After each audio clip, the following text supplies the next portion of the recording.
Y vi volar por en medio del cielo a otro ángel que tenía el Evangelio eterno para predicarlo a los moradores de la tierra, a toda nación, tribu, lengua y pueblo.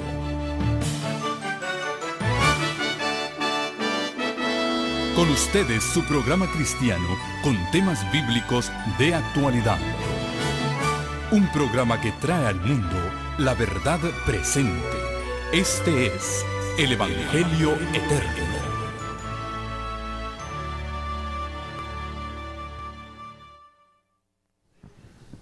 Un feliz sábado para cada uno de ustedes. El sermón que estamos estudiando juntos es el sermón profético de nuestro Señor Jesucristo. Se encuentra registrado en Mateo capítulo 24, Marcos capítulo 13, Lucas capítulo 21. En Mateo 24:1 dice: cuando Jesús salió del templo y se iba, se acercaron sus discípulos para mostrarle los edificios del templo. Y respondiendo él les dijo: ¿veis todo esto? De cierto os digo que no quedará aquí piedra sobre piedra que no sea derribada. Y estando él sentado en el monte de los olivos, los discípulos se le acercaron aparte diciendo: dinos, ¿cuándo serán estas cosas? ¿Y qué señal habrá de tu venida y del fin del mundo? En Marcos, en el capítulo 13, nos cuenta lo mismo. Con otras palabras, dice: saliendo Jesús del templo, le dijo uno de sus discípulos: maestro, mira qué piedras y qué edificios, refiriéndose al templo. Jesús respondiendo le dijo: ¿veis estos grandes edificios? No quedará piedra sobre piedra que no sea derribada. Y se sentó en el monte de las olivas frente al templo. Y Pedro, Jacobo y Juan, Andrés, le preguntaron diciendo: dinos, ¿cuándo serán estas cosas? ¿Y qué señal habrá cuando todas estas cosas hayan de cumplirse? Como respuesta a esa pregunta, ¿cuándo sucederán estas cosas? ¿Y qué señal habrá cuando estas cosas se vayan a cumplir? ¿O qué señal habrá de tu venida y del fin del mundo? El Señor Jesús da este sermón que hemos venido estudiando durante toda esta semana, el sermón de las señales del fin. Y Jesús mencionó una señal en forma particular. En Mateo 24:15 él dijo: por cuanto cuando veáis en el lugar santo la abominación desoladora de que habló el profeta Daniel, el que lee, entienda. Entonces los que estén en Judea huyan a los montes. El que esté en la azotea no descienda a tomar algo de su casa, y el que esté en el campo no vuelva atrás para tomar su capa. Mas ay de las que estén en cinta y de las que críen en aquellos días. Orad pues que vuestra huida no sea en invierno ni en sábado, porque habrá entonces gran tribulación, como no lo ha habido desde el principio del mundo hasta ahora, ni lo habrá. Y si aquellos días no fuesen acortados, nadie sería salvo. Mas por causa de los escogidos, aquellos días serán acortados. En Marcos 13, esta misma señal se frasea un poquito distinto. Dice el versículo 14: pero cuando veáis la abominación desoladora de que habló el profeta Daniel puesta donde no debe estar, el que lee entienda. Entonces los que estén en Judea huyan a los montes. El que esté en la azotea no descienda a la casa, ni entre a tomar algo de su casa. Y el que esté en el campo no vuelva atrás a tomar su capa. Mas ay de las que están encintas y de las que crían en aquellos días.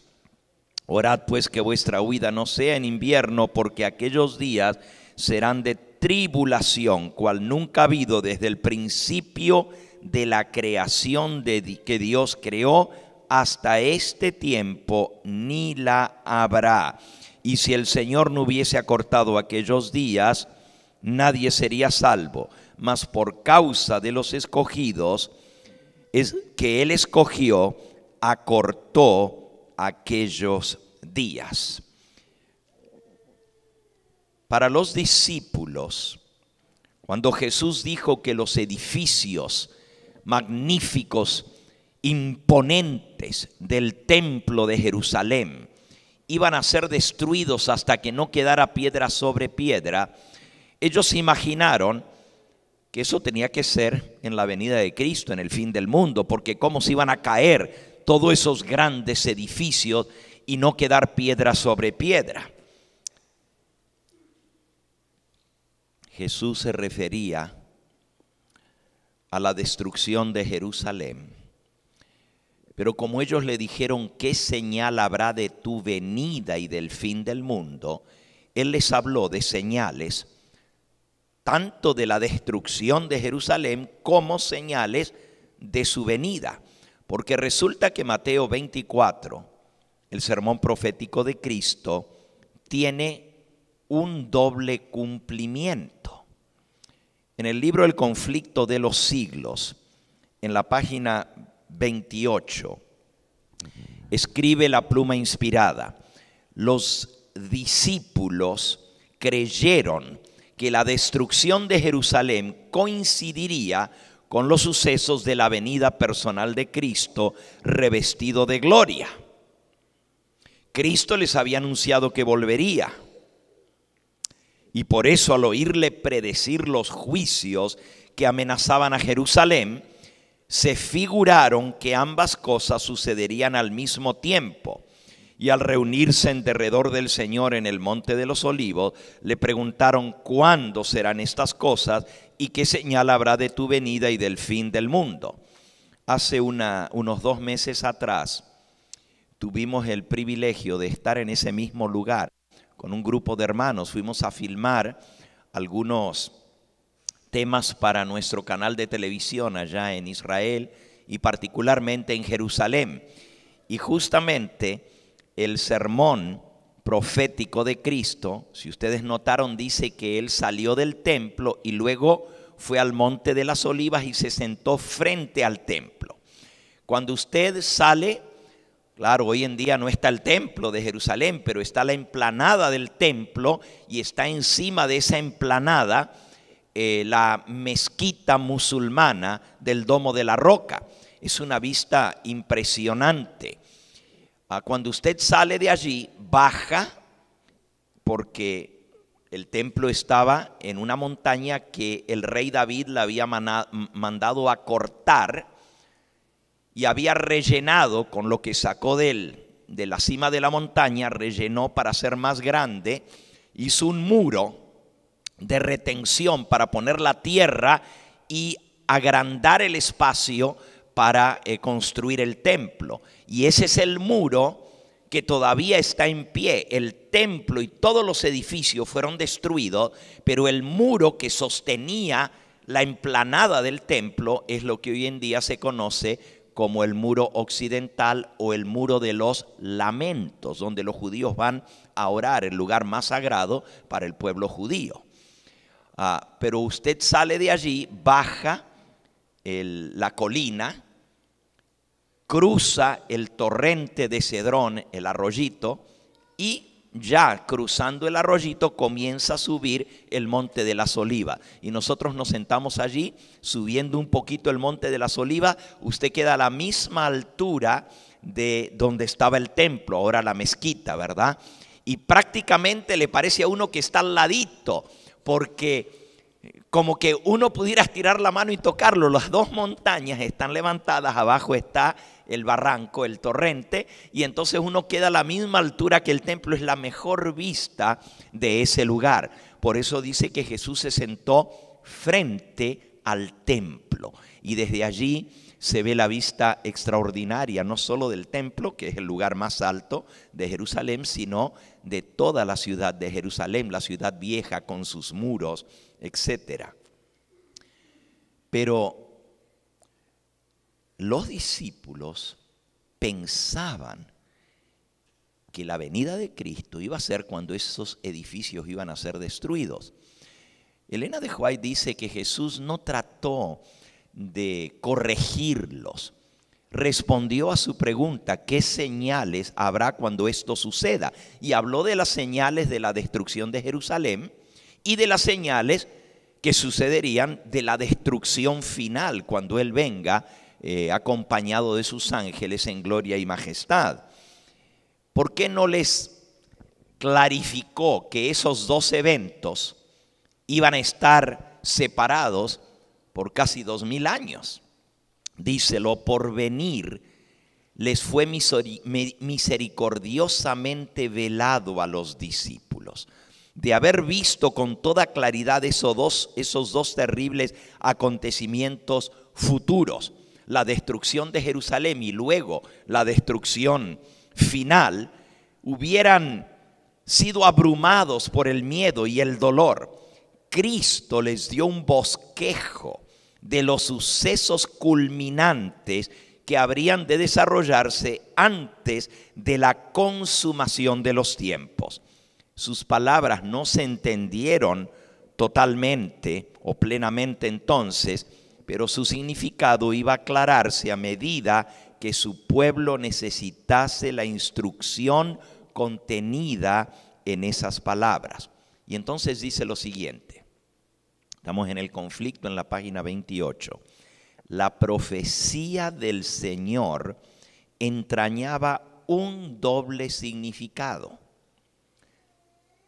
Al par que anunciaba la ruina de Jerusalén, presagiaba también los horrores del gran día final. Así que Mateo 24, el sermón profético, entrañaba un doble significado. Cristo ya lo dio pensando en las dos cosas, con un doble significado. Y había señales que se iban a cumplir antes de la destrucción de Jerusalén, y esas mismas señales que iban a ser locales, luego se iban a repetir, pero en forma global, para anunciar la destrucción final, los juicios de Dios. En la página 40, ahora volvemos a la página 28 para seguir leyendo, pero en la página 40 del mismo libro, El conflicto de los siglos, dice: la profecía del Salvador referente al juicio que iba a caer sobre Jerusalén va a tener otro cumplimiento. Y la terrible desolación del primero no fue más que un pálido reflejo de lo que será el segundo. Sí, la ciudad de Jerusalén fue destruida. Totalmente, no quedó piedra sobre piedra de ese hermoso templo. Pero aquí dice que va a tener otro cumplimiento esta profecía. Y la terrible desolación del primer cumplimiento no es sino un pálido reflejo de lo que será el segundo. Lo que acaeció a la ciudad escogida, en ello podemos ver anunciada la condenación de un mundo que rechazó la misericordia de Dios y pisoteó su ley. Interesante, porque el pueblo escogido que esperaba la venida del Mesías, cuando vino no lo reconoció. Y ahora otra vez Dios tiene un pueblo escogido en el tiempo del fin. ¿Será que nosotros vamos a repetir la historia de la nación de Israel? Hay un escarmiento para nosotros, hay una lección muy importante. Si Dios no perdonó a la ciudad amada, si Dios no perdonó al pueblo escogido, y los horrores que sucedieron con la destrucción de Jerusalén, donde murieron más de 1,5 millones de judíos en un solo día, tanto que la sangre de los judíos, ellos habían dicho, Cuando Pilato se lavó las manos y dijo: yo soy libre de la sangre de este justo, ellos habían dicho: que la sangre caiga sobre nosotros y sobre nuestros hijos. Y eso se cumplió literalmente, porque esa misma generación que gritó: crucifícale, crucifícale, que su sangre caiga sobre nosotros, a ellos les cayó la sangre. Solamente pasaron 39 años y la mayoría, solo los viejos que habían muerto, pero la mayoría de esa generación le tocó ver el cumplimiento de las palabras de Cristo: no quedará piedra sobre piedra que no sea destruida. Fueron tantos judíos masacrados en la destrucción de Jerusalén en el año 70 de la era cristiana por el general Tito, que el historiador judío Josefo, que relata las guerras de los judíos en su segundo libro, el volumen 2 de las guerras de los judíos, dice que la sangre de los judíos corría por las calles empedradas de Jerusalén como un río en día de lluvia. Literalmente se hizo un río de sangre, de tantos. Ustedes saben lo que es matar a 1,5 millones de personas, y no los mataban con un revólver, con fusil. Los mataban a espada, los pasaban a cuchillo. Josefo dice que los soldados romanos pisaban arriba de los cadáveres para seguir matando a los judíos que trataban de huir, y que se hizo un amontonamiento en las calles de cadáveres de más de 1,5 metros de alto, de la cantidad de cadáveres que se fueron amontonando. Fue horrendo. Y ese fue el pueblo escogido, los descendientes de Abraham, de Isaac y de Jacob. Y si Dios no perdonó a ese pueblo, ¿escaparemos nosotros? Volvamos a la página 28 del conflicto.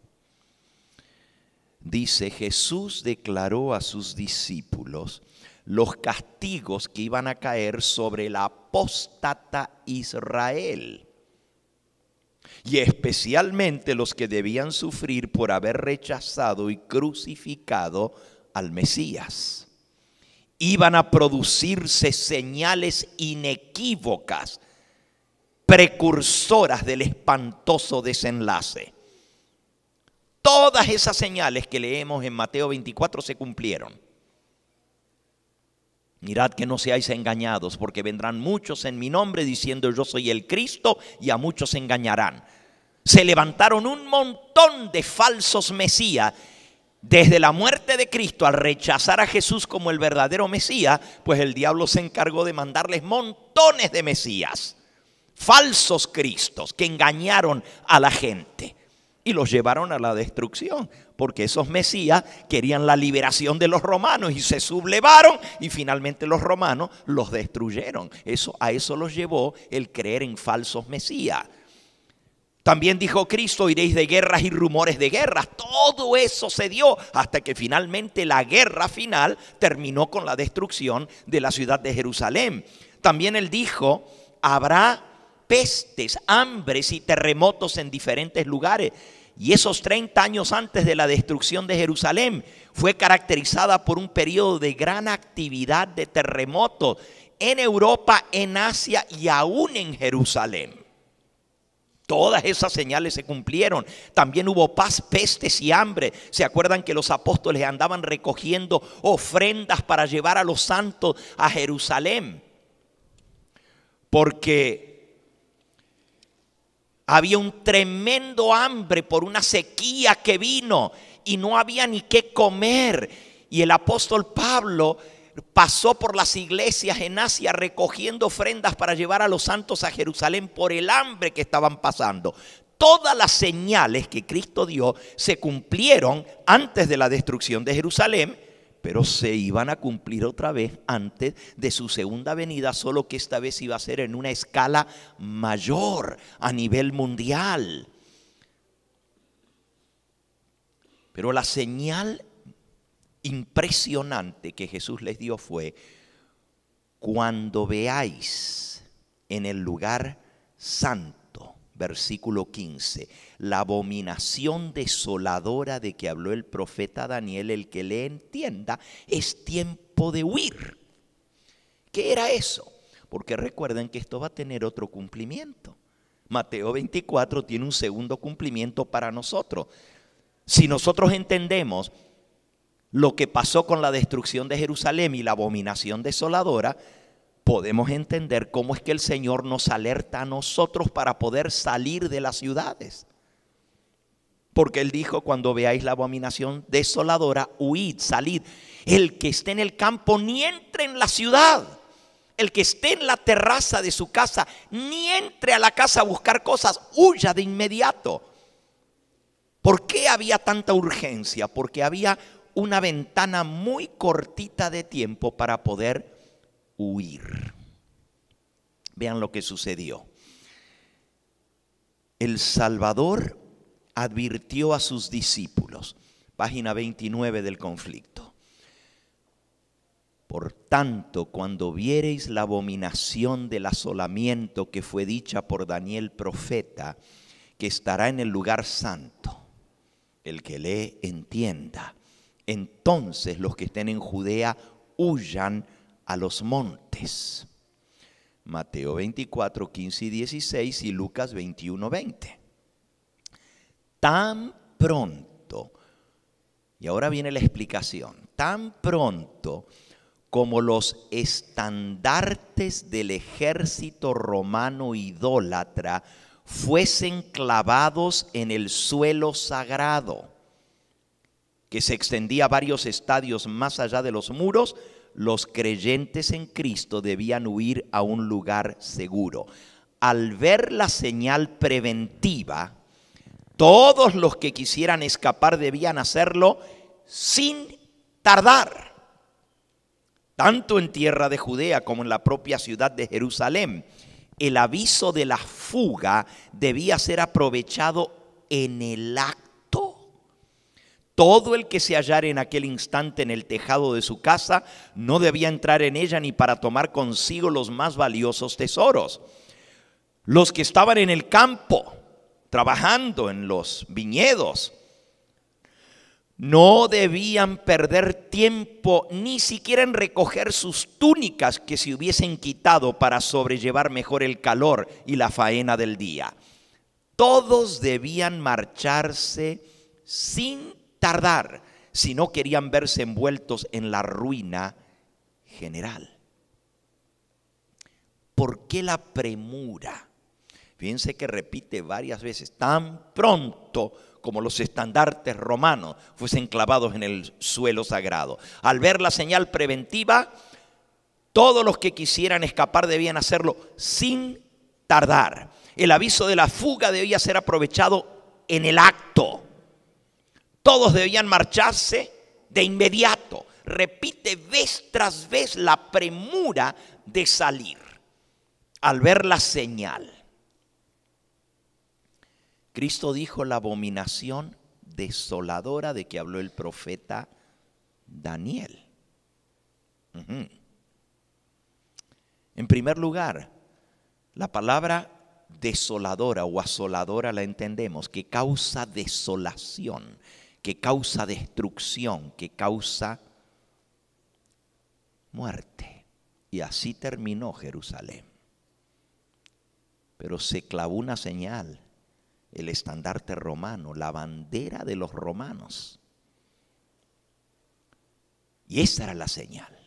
La ciudad de Jerusalén estaba sitiada, los judíos no podían huir. El sitio fue durante la fiesta de los tabernáculos, donde todos los judíos habían venido de todas partes. Y normalmente la ciudad de Jerusalén tenía unos 50,000 habitantes en la época de Cristo. Pero en la época de las fiestas, 3 veces al año, se juntaban más de 1,5 millones de personas. 3 veces al año venían a adorar a Jerusalén, de todas partes, no solo de Judea, de Galilea, de Samaria, pero de muchos pueblos y naciones de alrededor. Los judíos venían a adorar a Jerusalén. Y los romanos aprovecharon a sitiar la ciudad en la fiesta de los tabernáculos. Lo pueden leer, está allí en el mismo libro, Conflicto de los Siglos, en la página 34. Dice, en la época del sitio, los judíos habían acudido numerosos a Jerusalén para celebrar la fiesta de los tabernáculos. Y así fue como los cristianos esparcidos por todo el país pudieron escapar sin dificultad. ¿Cómo? ¿Por qué pudieron escapar? Miren lo que sucedió. Aquí cuenta, el que sitió la ciudad fue Sesto Galo, el general del ejército romano, de las águilas romanas, así se llamaba al ejército romano. Y lo sitió en la fiesta de los tabernáculos. El sitio duró bastante tiempo, la gente estaba desesperada, ya no había comida, 1,5 millones de personas viviendo en un lugar donde vivían 50,000, imagínense, ya no había comida, ya no había nada. Y estaban a punto de entregarse.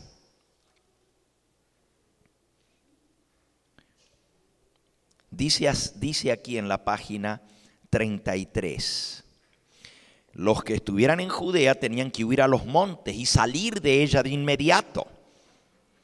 Después que los soldados romanos al mando del general Sestio Galo hubieron rodeado la ciudad, abandonaron de pronto el sitio de una manera inesperada, y eso cuando todo parecía favorecer un asalto inmediato.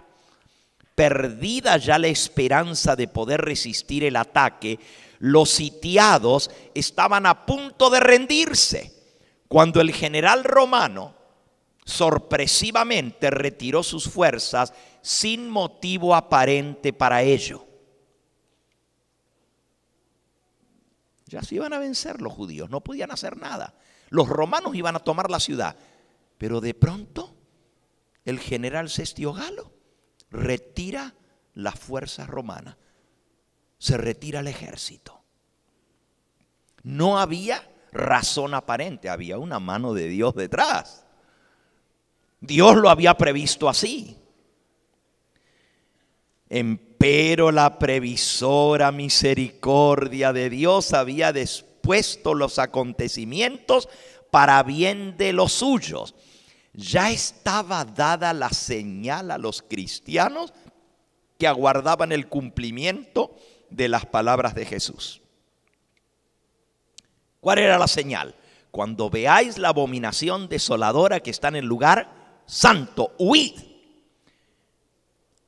Los soldados romanos levantaron el campamento y se retiraron, pero clavaron el estandarte romano frente al templo, en el lugar que se llama la corte de los gentiles, afuera del templo.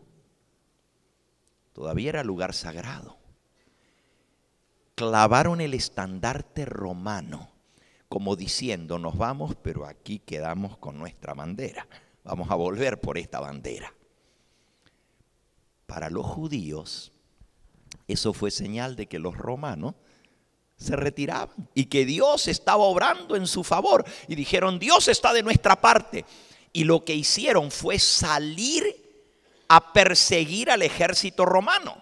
Imagínense, aquí lo dice.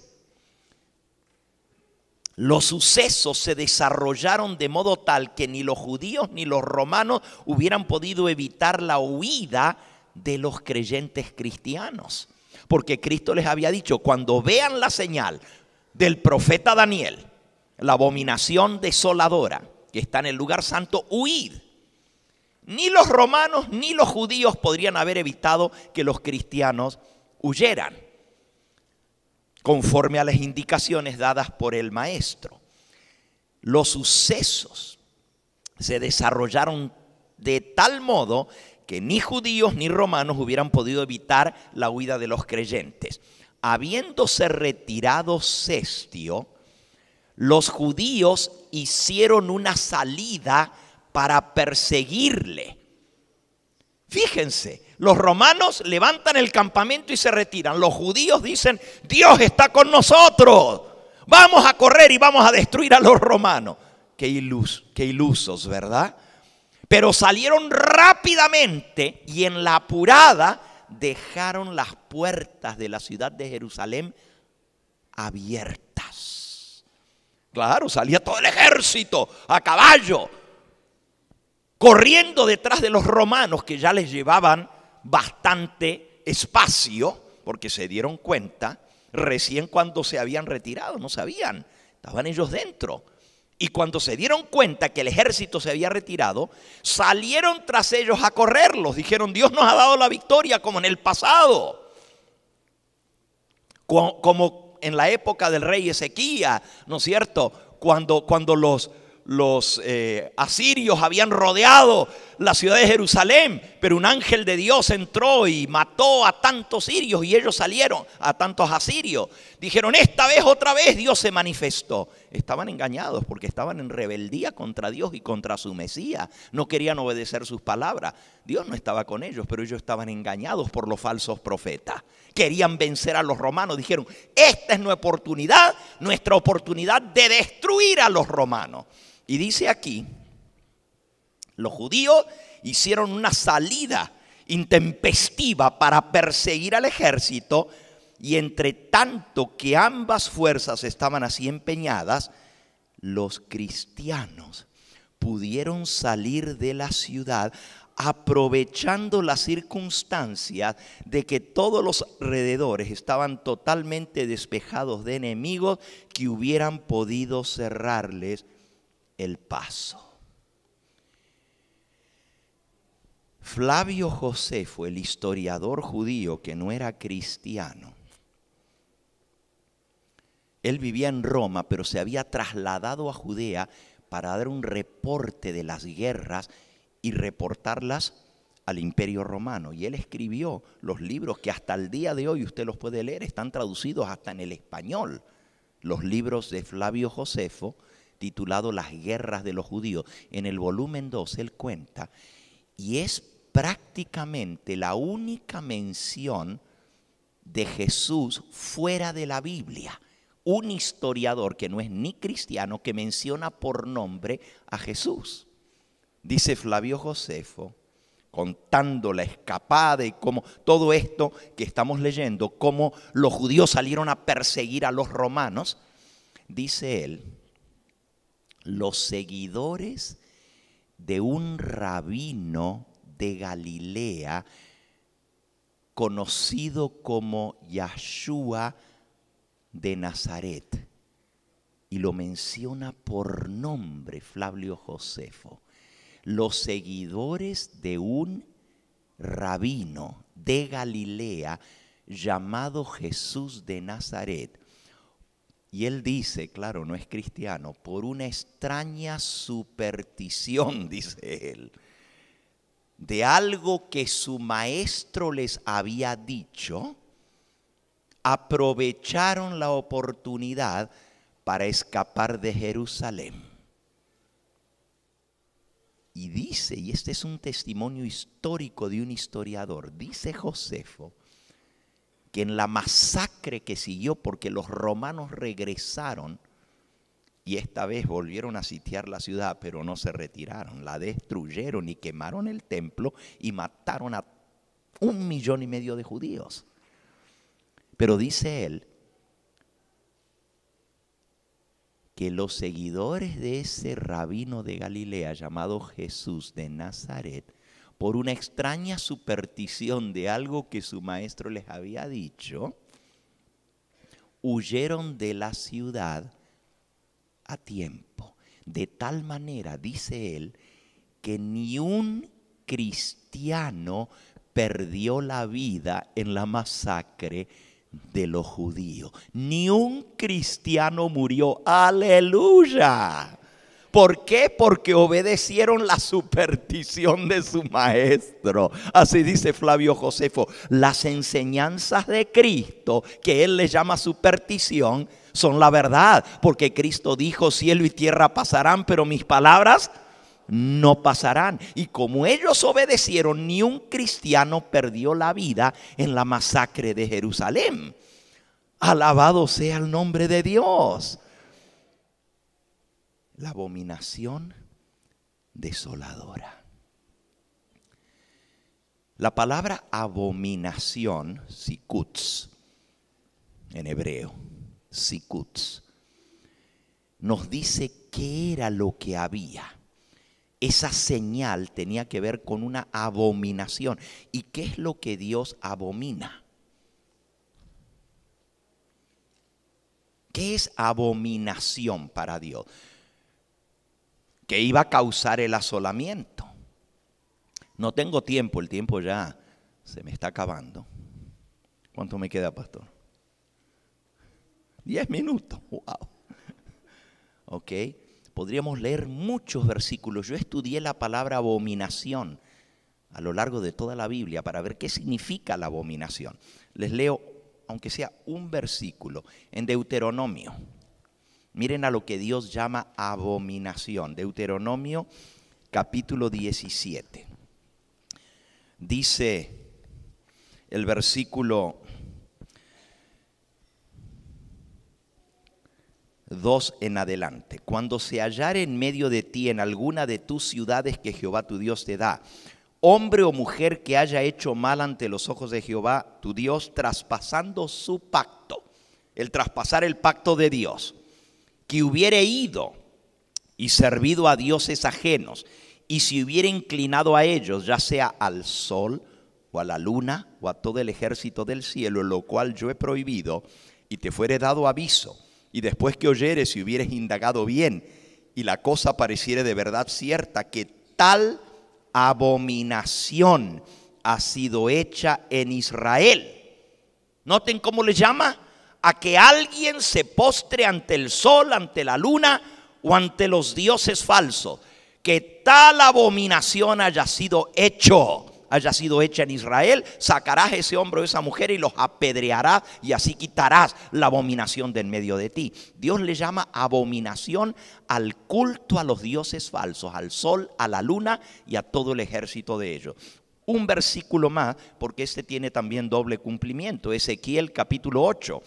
El título de este capítulo es Las abominaciones en Jerusalén. Ahora, esto de Ezequiel sucedió en la primera destrucción de Jerusalén, que fue destruida por los babilónicos. El templo fue quemado por Nabucodonosor y fue destruida la ciudad. Pero antes de eso, Dios le dio esta profecía al profeta Ezequiel. Y el capítulo 8 obviamente es seguido por el capítulo 9, pero el capítulo 9 es el sellamiento. Ponles una señal en la frente a los hombres que gimen y claman por las abominaciones que se hacen en medio de Jerusalén. ¿Cuáles eran esas abominaciones? Capítulo 8. Dice el versículo 5: me dijo: hijo de hombre, alza ahora tus ojos al lado del norte. Y alcé mis ojos hacia el norte, y aquí al norte, junto a la puerta del altar, en el templo de Jehová, aquella imagen del celo en la entrada. Y me dijo: hijo de hombre, ¿no ves lo que estos hacen? Las grandes abominaciones que la casa de Israel hace aquí para alejarme de mi santuario. Y vuélvete aún y verás abominaciones mayores. Y me llevó a la entrada del atrio y miré, y aquí en la pared un agujero, y me dijo: hijo de hombre, entra, cava ahora en la pared. Y cavé, y aquí una puerta, y me dijo: entra y verás las malvadas abominaciones que estos hacen aquí. Entré pues y miré, y aquí toda forma de reptiles, bestias abominables, todos los ídolos de la casa de Israel que estaban pintados en la pared por todo alrededor.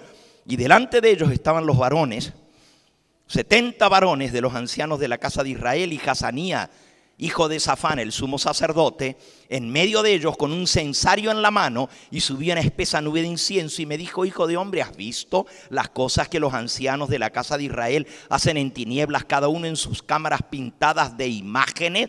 Porque dicen ellos: no nos ve Jehová, Jehová ha abandonado la tierra. Y me dijo después: vuélvete aún y verás abominaciones mayores que hacen esto.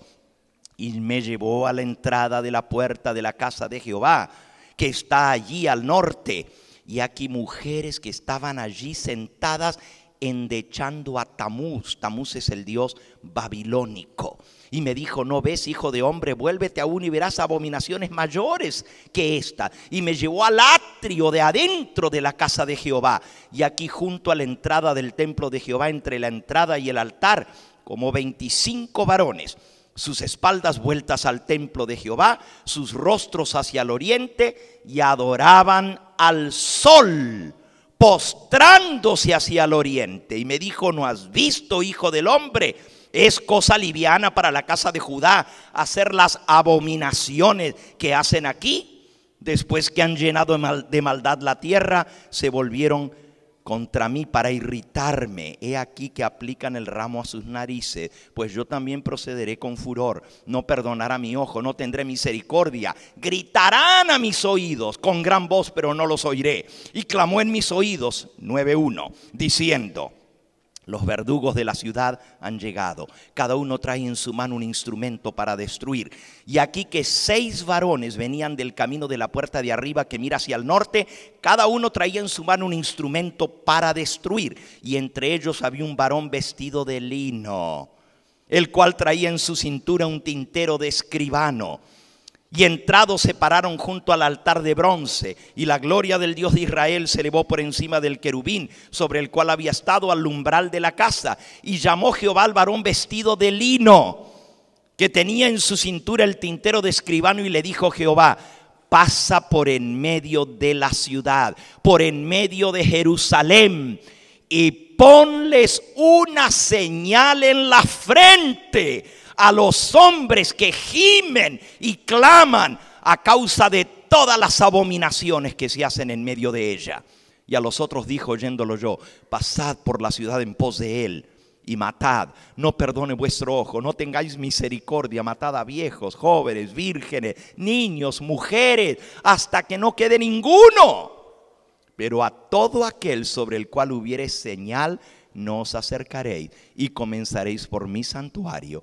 Comenzaron pues desde los varones ancianos que estaban delante del templo, y les dijo: contaminad la casa, llenad los atrios de muertos, salid. Y salieron y mataron en la ciudad. Y aconteció que cuando ellos iban matando, quedé yo solo, y me postré sobre mi rostro y clamé y dije: Ezequiel, llorando por el pueblo de Dios: ah, Señor Jehová, destruirás a todo el remanente de Israel, el remanente de Israel, derramando tu furor sobre Jerusalén.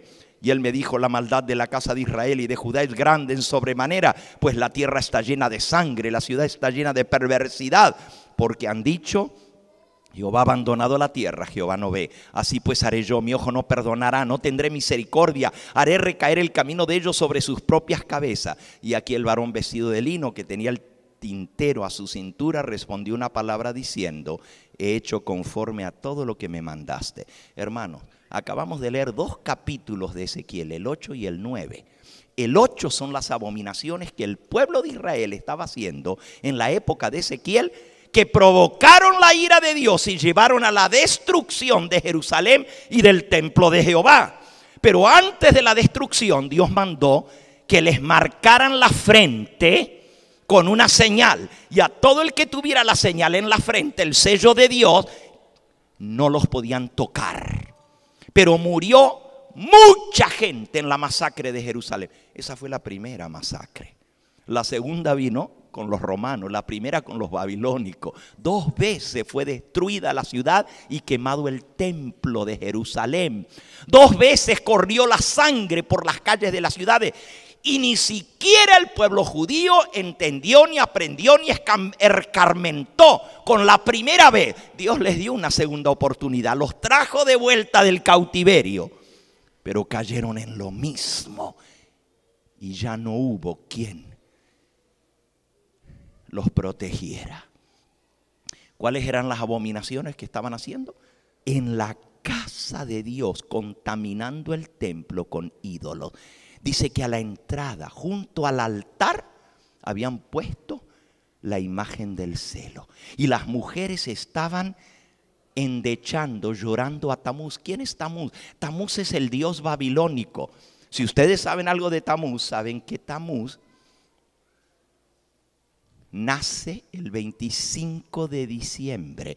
El cumpleaños de Tamuz, el nacimiento de Tamuz es el 25 de diciembre. Pero los judíos estaban celebrando, poniendo junto al altar la señal de Tamuz, la imagen del celo, en el altar.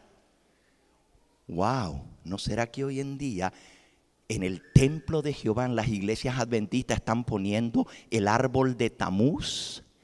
En los templos adventistas, provocando a celo a Dios con el Dios que nace el 25 de diciembre y que no es Cristo.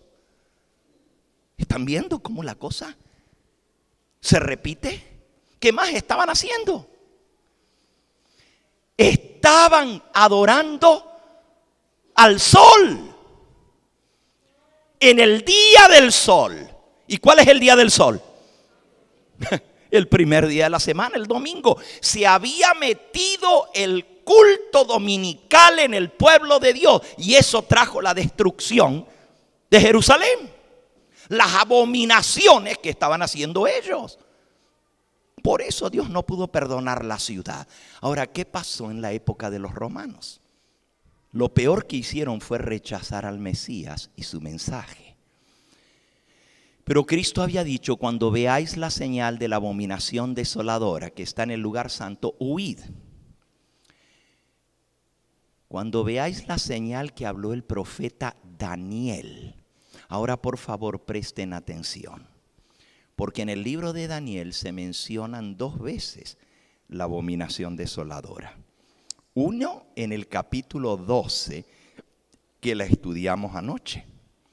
Daniel 12, que tiene que ver con el tiempo de angustia. En la gran tribulación otra vez se va a colocar la señal de Daniel, la abominación desoladora. Y eso está en referencia con el tiempo de angustia en el capítulo 12. Pero en el capítulo 9, que habla de la destrucción de Jerusalén profetizada por Daniel, también está mencionada la abominación que causa asolamiento. Vamos a Daniel, capítulo 9. Es la profecía de las 70 semanas. La profecía de las 70 semanas. No voy a leer toda la profecía porque el tiempo se me acabó. Pero dice el versículo 26. Y después de las 7 semanas y las 62 semanas, o sea, después de las 62 semanas, porque primero las 70 estaban divididas 7 semanas y 62 semanas. Pero después de las 62 semanas, en la última semana se le quitará la vida al Mesías, mas no por sí. Y el pueblo de un príncipe que ha de venir destruirá la ciudad y el santuario. Fíjense que Daniel había profetizado la destrucción de la ciudad de Jerusalén y la destrucción del templo.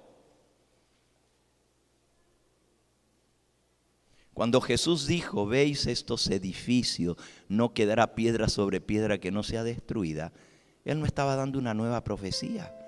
Él había inspirado a Daniel a registrar esto, que la ciudad iba a ser destruida y el templo, el santuario, iba a ser destruido. Y dice: y su fin será con inundación, una guerra. Hasta el fin de la guerra durarán las devastaciones.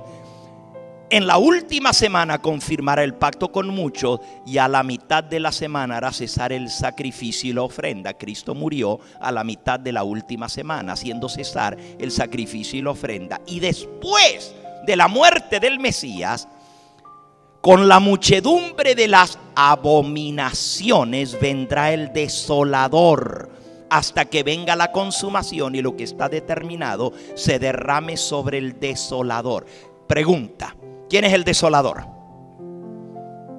¿Quién causa desolación en Jerusalén? ¿Quién es el desolador? Sí, es el diablo, sí, pero en este caso, ¿a quién está usando el diablo para desolar la ciudad y destruir el santuario?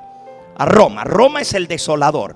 Y aquí dice: con las abominaciones, muchedumbre de abominaciones, vendrá el desolador. Ahí está mencionada la abominación que destruye, la abominación desoladora, porque el desolador venía a destruir. Pero ¿qué es la abominación? El culto a los ídolos. El estandarte romano que clavaron en el suelo sagrado. La bandera romana era un mástil y arriba tenía una bola de oro. Y arriba de esa bola de oro un águila. Oh, muy parecida a la bandera y al mástil que se usa de Estados Unidos hoy en día, que tiene una bola dorada y un águila arriba. El águila representaba las águilas romanas, el ejército romano, y esa era la bandera romana del ejército romano. La bola dorada representaba al dios Sol y debajo tenía una luna. El sol, la luna, el águila, símbolo del dios Sol. No tengo tiempo, se me acabó el tiempo. Me dijeron que al sonar la música tengo que acabar. Pero vamos a seguir. Vamos a seguir en el próximo sermón, dije. No ahora. ¿Saben ustedes que la bandera romana, el estandarte, tenía 6 símbolos paganos? 6 abominaciones. 6. Tenía el dios Sol en forma de una bola. Tenía el águila, símbolo del dios Sol también. Tenía la luna, diosa falsa. Tenía el mástil representando a Tamuz. Tenía la esfinge del emperador, que era el representante del dios Sol en la tierra, y se le llamaba el sumo pontífice romano, al emperador romano, la efigie de él. Pontifex Maximus. Y cuando los soldados romanos clavaron eso en el suelo sagrado del templo. A ver, termino. ¿Alguno de ustedes tiene una versión de la Biblia que dice un poquito distinta que esa? Quiero que busquen en su Biblia Daniel 9:27 y que me digan si en su Biblia dice un poquito diferente. Y el que lo tenga se va a poner en pie y lo va a leer para terminar. En mi Biblia dice, la segunda parte de Daniel 9:27, después de decir que hará cesar el sacrificio y la ofrenda, dice en mi Biblia: y después, con la muchedumbre de las abominaciones vendrá el desolador. Pero hay una traducción de Valera, Reina Valera del 2000, que dice: y luego uno en el ala del templo establecerá la abominación desoladora. A ver, ¿quién tiene una Biblia que diga eso? Aquí la hermana. Venga aquí para que salga en el micrófono, y todos los que nos están escuchando a través de Latin TV en Los Ángeles, California, los que nos están escuchando en vivo a través de Radio Advenimiento, porque estamos saliendo en vivo por todos los medios de comunicación. Queremos que ellos escuchen también. Esta es la Biblia que se está... Sí, el versículo 27, la segunda parte. Y sobre el ala del templo uno ejecutará la abominación asoladora hasta que la ruina decretada caiga sobre el desolador. Gracias, hermana, no se vaya. Sobre el ala del templo uno ejecutará la abominación desoladora. Vean ahí la abominación desoladora. Hasta que la ruina decretada caiga sobre el desolador. El desolador es Roma. Y a Roma también le iba a venir su día, y también Roma iba a ser destruida. Le iba a caer la desolación a ella, pero ella ahora iba a causar desolación sobre el pueblo de Dios, pero iba a ejecutar lo que decía allí, la abominación desoladora en el ala del templo. La bandera romana se metió con sus símbolos paganos, el estandarte pagano romano se clavó en el templo. Para los cristianos del primer siglo, esa fue la señal del Dios Sol estaba metida en el templo, en el ala del templo. Y esa fue la señal para huir. ¿Qué será para nosotros la abominación desoladora? Tiene que ver con una abominación. Y la abominación, como leímos, es violar el pacto de Dios, los mandamientos de Dios, la idolatría, la violación del pacto, y tiene que ver con el culto al Dios Sol en el día del sol. En el próximo sermón seguimos viendo esto y me adelanto.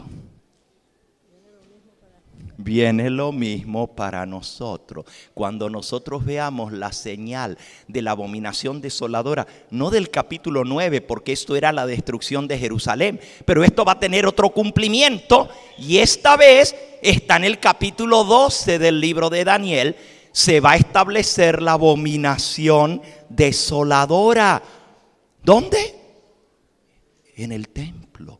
¿Será que la iglesia del Señor va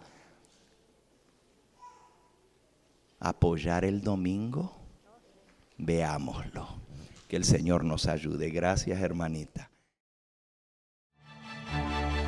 Este fue el Evangelio Eterno, su programa cristiano de actualidad bíblica, trayendo al mundo la verdad presente.